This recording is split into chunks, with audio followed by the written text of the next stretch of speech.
Good Morning Business, Stéphane Soumier.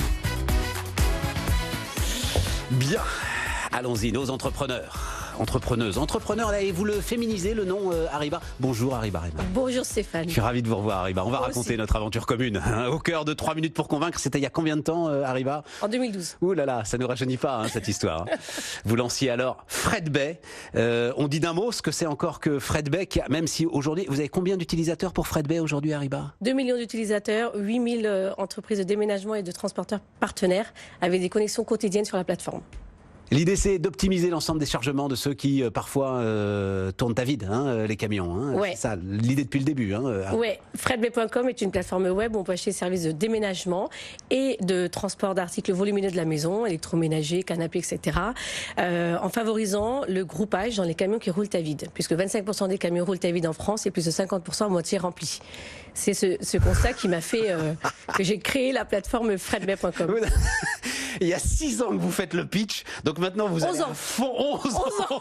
Vous connaissez par cœur, ram, boum. C'est une mitraillette. Bon, c'est pas pour ça que vous êtes là, Hariba. C'est parce que vous êtes notre ambassadrice. Vous allez être l'ambassadrice des entrepreneurs français à l'occasion du G20 des jeunes entrepreneurs, qui, alors, ce sera au Japon, c'est ça, Hariba? Absolument, Fukuoka, oui, cette année. Et alors, en quoi est-ce que ça consiste? Qu'est-ce que c'est d'abord que ce G20 des jeunes entrepreneurs? Qu'est-ce que vous y faites? À quoi ça sert?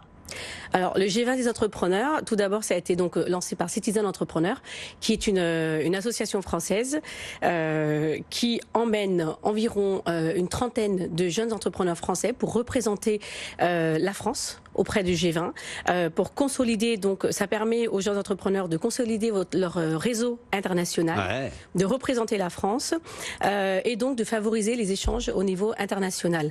Alors pourquoi on le fait? Parce que c'est important de se dire qu'on est entrepreneur, on est au cœur de l'économie, on revient avec des recommandations que nous on présente auprès du gouvernement français, mais aussi le gouvernement des pays du G20 pour améliorer les difficultés qu'un entrepreneur rencontre au quotidien. Je vais être un tout petit peu brutal. Le G20 des jeunes entrepreneurs, c'est le G20 de ceux qui créent la richesse et qui ensuite apportent leurs propositions à ceux qui dépensent cette richesse, c'est-à-dire le G20 des chefs d'État et de gouvernement.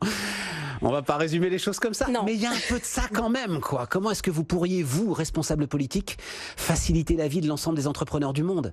C'est ça votre réflexion, Hariba? Exactement. Et autour de cette réflexion, on arrive avec des réelles recommandations qui sont faites par les entrepreneurs eux-mêmes. Et là, les entrepreneurs, nous avons donc des ETI, des PME, des jeunes start-up. On est tous ensemble pour réfléchir autour de ce sujet. Comment améliorer l'économie avec les Il y a combien de temps que c'est en place aujourd'hui? Une petite dizaine d'années, c'est ça, à peu près? Bon. C'est écouté ou c'est cosmétique? C'est-à-dire qu'il y a vraiment eu certaines des propositions de ces jeunes entrepreneurs qui ont été reçues par les chefs d'État du G20? Oui, absolument. Il y a un réel suivi qui est effectué par la suite. Oui, il y a des améliorations qui sont apportées. On les voit l'année dernière, par exemple, à la conférence annuelle qui a lieu à Bercy. On a été reçu par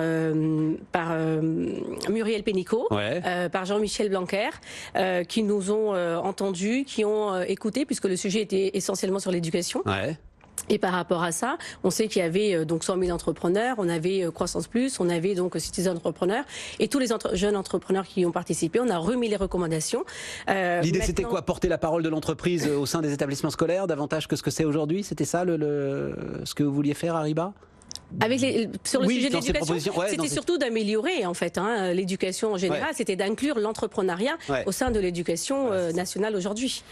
Ce que fait le formidable Philippe Ayat, ça nous permet de rendre hommage absolument. à 100 000 entrepreneurs, à Philippe Ayat, etc. Et si vous nous écoutez, si vous nous regardez, et si vous vous dites tiens, moi j'aimerais bien aussi participer à l'ensemble de ces aventures, allez voir 100 000 entrepreneurs, allez voir ce que fait Philippe Ayat, c'est absolument formidable. Est-ce que le porter la cause des femmes, il y a un chiffre, je ne sais pas si je l'ai noté, mais il y avait un chiffre, donc c'était à Buenos Aires, je crois, le G20 des jeunes entrepreneurs l'année dernière, et je crois que les femmes ne représentaient que 10-15% de la délégation française, et même en fait de l'ensemble de ces délégations. Hariba, c'est quelque chose d'important, ça aussi pour vous? Pour moi, c'est important parce que l'entrepreneuriat doit être représenté par la mixité. C'est important qu'il y ait autant de femmes que d'hommes parce que c'est ce qui va vraiment représenter la France et l'entrepreneuriat en général. Ouais. Aujourd'hui, au Buenos Aires, nous étions donc 33 entrepreneurs et 9 femmes entrepreneurs, dont moi-même. Ça fait très peu. Là, moi, ce que j'aimerais vraiment, le challenge que je me suis lancé en tant que Sherpa, c'est de pouvoir trouver la parité au sein de la délégation. Je suis même ravie parce que par rapport aux candidatures que nous avons reçues cette année, nous sommes à 35% de candidatures. La parité, vous n'y arriverez pas, Hariba. Ou alors c'est que vous allez faire des compromis, je le sais, hein, on essaye tous les jours. Vous allez faire des compromis et vous allez prendre des dossiers. Parce que c'est comme ça que ça marche. Ouais, mais ça veut dire que vous... On se reverra l'année prochaine et vous verrez que ça va fonctionner. D'accord.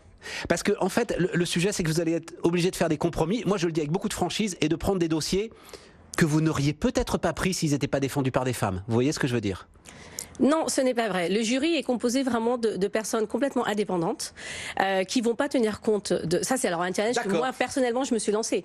En aucun cas, on va se dire c'est une femme, donc on va être plus souple. Pas du tout. On a des critères. Ça veut dire avoir une entreprise créée depuis plus de 3 ans et faire plus de 3 millions de chiffres d'affaires.